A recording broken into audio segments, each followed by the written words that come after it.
స్టాంపుల కుంభకోణం ఒకప్పుడు ఆంధ్రప్రదేశ్‌ని కుదిపేసింది.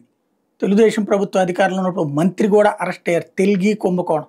అంటే మనం ఏదైనా సరే రిజిస్ట్రేషన్ చేయించుకునేటప్పుడు ఫర్ ఎగ్జాంపుల్ ఒక రూ. 1,00,00,000 ఆస్తి ఉందనుకుంటే గనక దానికి ఇంత పర్సెంటేజ్ అనేది రిజిస్టర్ ఇది స్టాంప్ పెట్టాలి. ఆ స్టాంపుల్ని నకిలీవి సృష్టించి చూపెట్టడమేమో ఆ రేంజ్‌లోనే చూపెట్టి బట్ అందులో 10వ వంతో, 15వ వంతుదో డబ్బులు ఖర్చు చేసేసి అట్లాగా రిజిస్ట్రేషన్లు చేస్తే అంత ఆదాయం ప్రభుత్వం కోల్పోతుంది. మామూలుగా రిజిస్ట్రేషన్ డిపార్ట్మెంట్ వాళ్ళు ఆ స్టాంప్ ఉందా లేదా చూస్తారు కానీ అది ఒరిజినలా కాదా అన్నది చూసేటటువంటిది వాళ్ళ దగ్గర లేదు. దాని ఆధారంగా జరిగింది అప్పట్లో కుంభకోణం. తర్వాతన అందుకనినే అట్లాంటిది చెక్ చేసుకునే ఫెసిలిటీ పెట్టామన్నారు. మరి ఇప్పుడు తీసేశారా? కళ్యాణదుర్గం ఎమ్మెల్యే మీద ఆరోపణలు చేస్తూ తాజాగా చేసుకొస్తున్నటువంటి స్టాంపుల కుంభకోణం వందలు కాదు వేల కోట్ల రూపాయలకి, పదులు కాదు వందలు వేల సంఖ్యలో జరిగినాయి అన్నటువంటిది ఇప్పుడు తేలుతున్నటువంటి అంశం.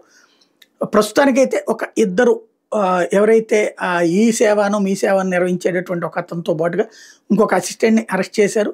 బట్ ఎమ్మెల్యే సన్నిహితులు ఇప్పుడు అందులో బాధితులా లేకపోతే వాళ్లే కుంభకోణానికి పాల్పడ్డారా? ఎందుకంటే వాళ్ళు కుంభకోణానికి పాల్పడితే వాళ్ళకి సంబంధించినటువంటి సంస్థలవి కూడా అట్లాగా తప్పుడు వాటితో పోరు. అవి జాగ్రత్తగా చూసుకుంటారు. మిగతా వాళ్ళకి చెయ్యాలి. లేదా మిగతా వాళ్ళతో కుంభకోణం ఎట్లాగూ చేస్తున్నారు కాబట్టి తాము కూడా అదే రూట్ ఫాలో అయ్యి తక్కువ రేటు కట్టారా? ఇందులో ఎమ్మెల్యే పాత్ర ఉందా లేదా అన్నటువంటి తేలాలంటే కేంద్ర దర్యాప్తు సంస్థలనే చేయాలి. లేదంటే కనుక స్పెషల్ ఇన్వెస్టిగేషన్ టీం చేసిన ఆంధ్రప్రదేశ్ చేస్తే నమ్మరు జనం. బట్ ప్రస్తుతానికైతే ఇది సరే, అది రాజకీయం చూద్దాం, పక్కన పెట్టేద్దాం.